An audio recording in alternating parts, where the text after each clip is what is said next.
आज के मनन का भाग गिनती 22 का 15 से लेके 35 तक। इस पर बालाक ने फिर और हाकिम भेजे जो पहलों से प्रतिष्ठित और गिनती में भी अधिक थे। उन्होंने बिलाम के पास आकर कहा कि सिप्पोर का पुत्र बालाक यूं कहता है कि मेरे पास आने से किसी कारण नाह न कर, क्योंकि मैं निश्चित तेरी बड़ी प्रतिष्ठा करूंगा और जो कुछ तू मुझसे कहे वही मैं करूंगा। इसलिए आ और उन लोगों को मेरे निमित्त शाप दे। बिलाम ने बालाक के कर्मचारियों को उत्तर दिया कि चाहे बालाक अपने घर को सोने चांदी से भरकर मुझे दे दे, तो भी मैं अपने परमेश्वर यहोवा की आज्ञा को पलट नहीं सकता कि उसे घटाकर व बढ़ाकर मानो। इसलिए अब तुम लोग आज रात को यहीं टिके रहो, ताकि मैं जान लूं कि यहोवा मुझसे और क्या कहता है। और परमेश्वर ने रात को बिलाम के पास आकर कहा, यदि वे पुरुष तुझे बुलाने आए हैं तो तू उठकर उनके संग जा, परंतु जो बात मैं तुझसे कहूँ उसी के अनुसार करना। तब बिलाम भोर को उठा और अपनी गदही पर काठी बांधकर मोआबी हाकिमों के संग चल पड़ा।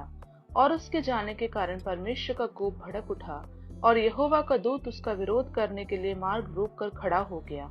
वह तो अपनी गदही पर सवार होकर जा रहा था और उसके संग उसके दो सेवक भी थे।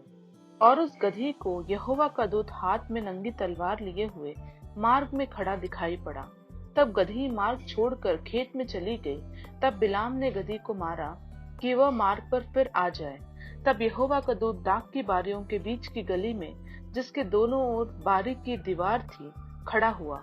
यहोवा के दूत को देखकर गदही दीवार से ऐसी सट गई कि बिलाम का पांव दीवार से दब गया। तब उसने उसको फिर मारा।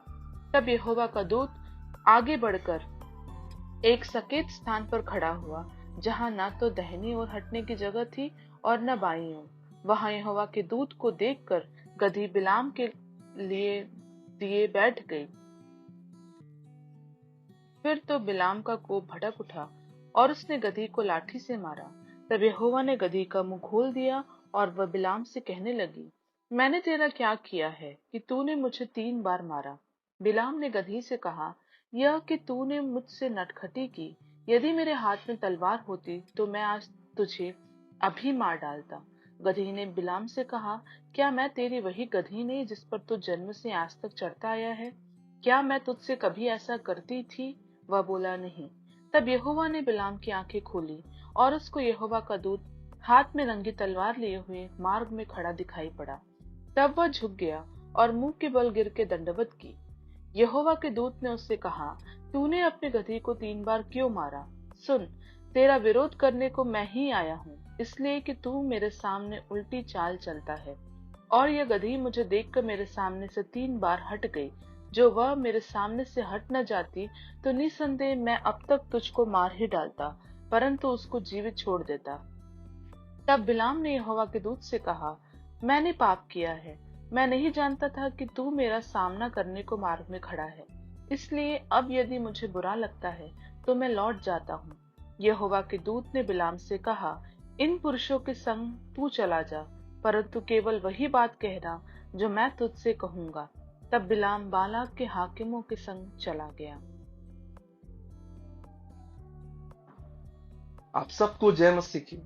जो वचन आपके सामने पढ़ा गया, उस वचन में हम पाते हैं परमेश्वर ने बालाम का ध्यान आकर्षित करने के लिए एक गधे का उपयोग किया। हालांकि बालाम तब तक बेखबर रहा जब तक उसका अपना जानवर नहीं बोला। हालांकि हम जानवरों को बात करते हुए नहीं सुन सकते, फिर भी परमेश्वर हमारा ध्यान आकर्षित करने के तरीकों को ढूंढता है। कई बार यह कोई विशेष बाइबल के वचनों के माध्यम से या कोई संदेश के माध्यम से हो सकता है, जो हमें रुकने पर मजबूर कर दे।